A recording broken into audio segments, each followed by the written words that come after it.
नमस्कार विद्यार्थी मित्रांनो, शुभदा विद्यालय यूट्यूब चॅनलमध्ये पुन्हा एकदा आपल्या सर्वांचं मनापासून स्वागत.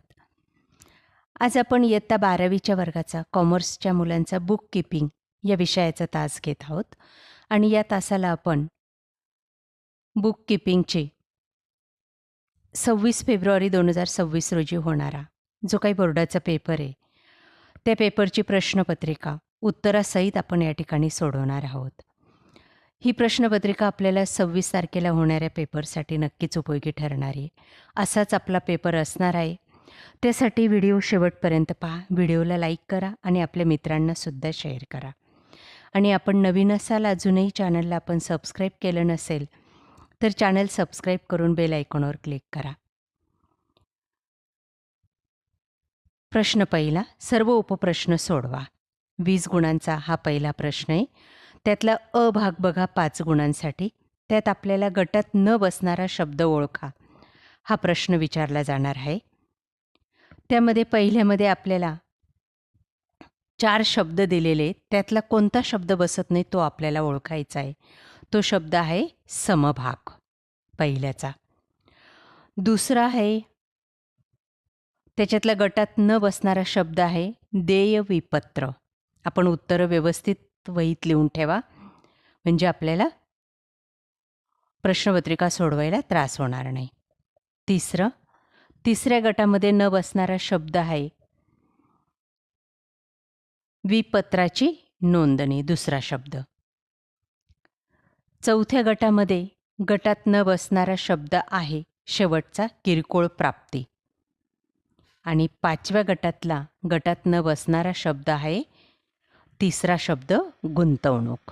या पद्धतीने आपण 5 गुण मिळवायचे आहेत. त्यानंतर ब भागामध्ये आपण दिलेल्या विधानाशी सहमत आहात की नाही ते सांगायचं आहे. 5 गुणांचा हा प्रश्न आहे. बघा पहिलं वाक्य, नफा न कमविणाऱ्या संस्था ताळेबंद तयार करीत नाहीत. या विधानाशी आपण असहमत आहोत. दुसरं, चालू खाते नेहमी नावे बाकी दर्शवते. उत्तर आहे असहमत. 3, विनिमय विपत्र म्हणजे सशर्त आज्ञा होय. तिसरं विधानाशी आपण असहमत आहोत. 4, निवृत्त भागीदाराला राखीव निधी आणि संचित नफ्यात हिस्सा मिळतो. या विधानाशी आपण सहमत आहोत. 5, विसर्जनाच्या वेळी रोख किंवा बँक खाते आपोआप बंद होते. या विधानाशी आपण सहमत आहोत. म्हणजेच पहिली 3 विधानं असहमत आणि चौथं आणि 5वं सहमत लिहिलं तर आपल्याला 5 गुण मिळतील.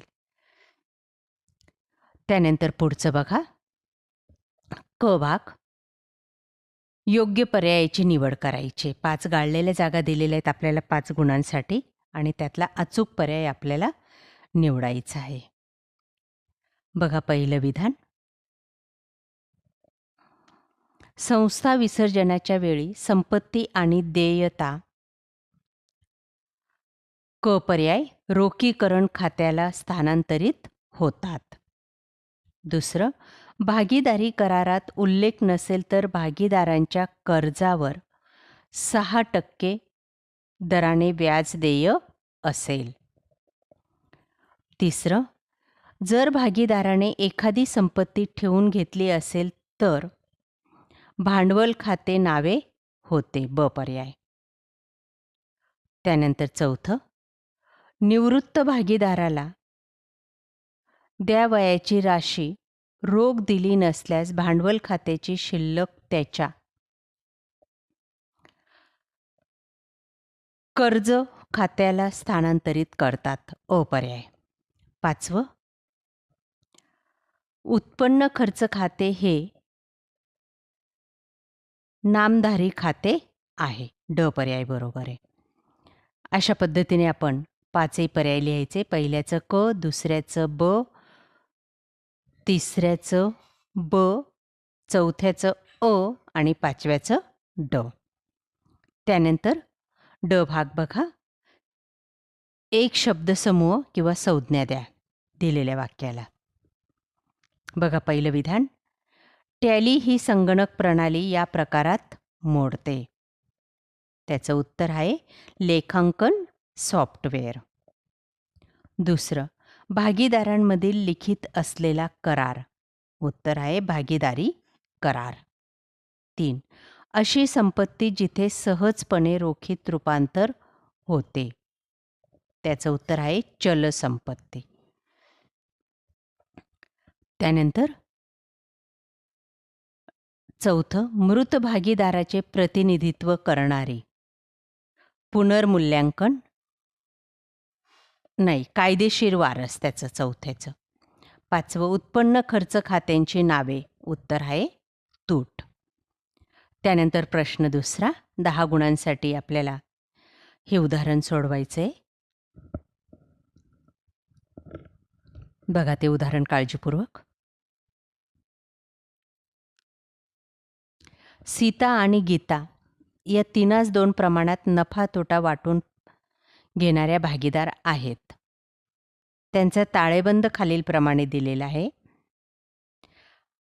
आणि त्यावर आधारित आपल्याला विचारलेल्या प्रश्नांची उत्तरं लिहायची आहेत. बघा ते प्रश्न.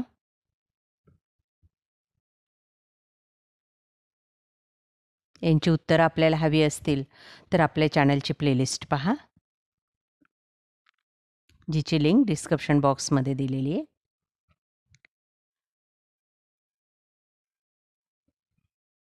त्यानंतर किंवाला पुढचा प्रश्न आहे, शिवशक्ती ट्रेडर्स मुंबई यांचा ताळेबंद खालीलप्रमाणे आहे. भागीदार नफा तोटा प्रमाणात विभागतात. बघा ते उदाहरण.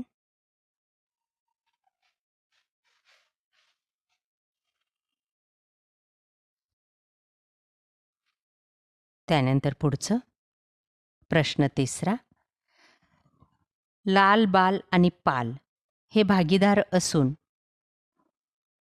2-2-1 या प्रमाणात नफा वाटून घेतात. त्यांच्या भागीदारीचा 31 मार्च 2020 रोजीचा ताळेबंद खालीलप्रमाणे आहे.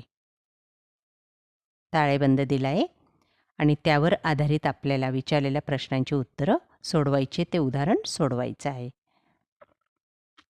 किंवासाठी पुढचा प्रश्न आहे, श्री अरविंद यांच्या पुस्तकात खालील व्यवहारांच्या कीर्दनोंदी करा.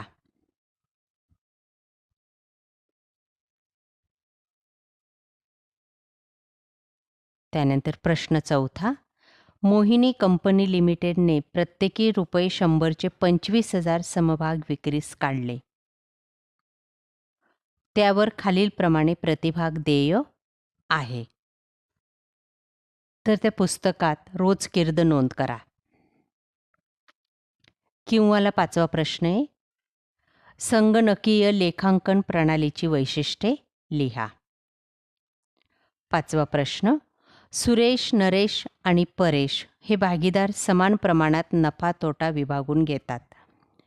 त्यांच्या भागीदारीचा 31 मार्च 2019 रोजीचा ताळेबंद खालीलप्रमाणे होता. 8 गुणांसाठी हे उदाहरण आहे. पुढचा प्रश्न किंवासाठी दिले बघा, खाली दिलेल्या व्यापार आणि नफा तोटा खात्याचे हुबे उत्पन्न विवरण तयार करा.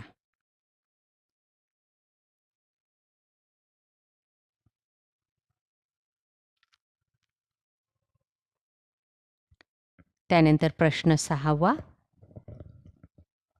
1 एप्रिल 2019 रोजी डॉक्टर अनिश कोरगावकर यांनी वैद्यकीय व्यवसाय सुरुवात केली.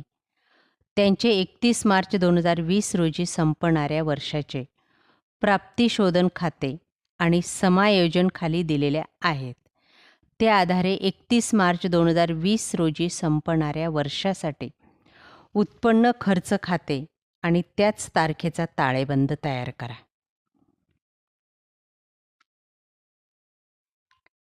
त्यानंतर प्रश्न 7वा, मामा आणि काका समान प्रमाणात नफा तोटा वाटून घेणारे भागीदार आहेत. खालील परीक्षा सूची आणि समायोजनाच्या आधारे 31 मार्च 2019 रोजी संपणाऱ्या वर्षाकरिता नफा तोटा खाते आणि त्याच तारखेचा ताळेबंद तयार करा. 12 गुणांसाठी हा 7वा प्रश्न आहे. परीक्षा सूची दिली आहे खाली आणि समायोजनावर आधारित काही माहिती दिलेली, त्यावर आधारित आपल्याला हे उदाहरण सॉल्व करायचं आहे. अशा प्रकारे विद्यार्थी मित्रांनो, आज आपण इयत्ता 12वीची बुक कीपिंग या विषयाची बोर्ड प्रश्नपत्रिका आपण चालू वर्षासाठी उत्तरासहित सोडवलेली.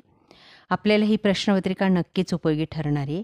मित्रांनो, यासारख्या इतर विषयांच्या प्रश्नपत्रिका पाहण्यासाठी आपल्या चॅनलला सबस्क्राईब करून बेल आयकॉनवर क्लिक करा आणि यानंतर आपल्याला कोणत्या विषयाची प्रश्नपत्रिका हवी ते सुद्धा कमेंट करून नक्की सांगा.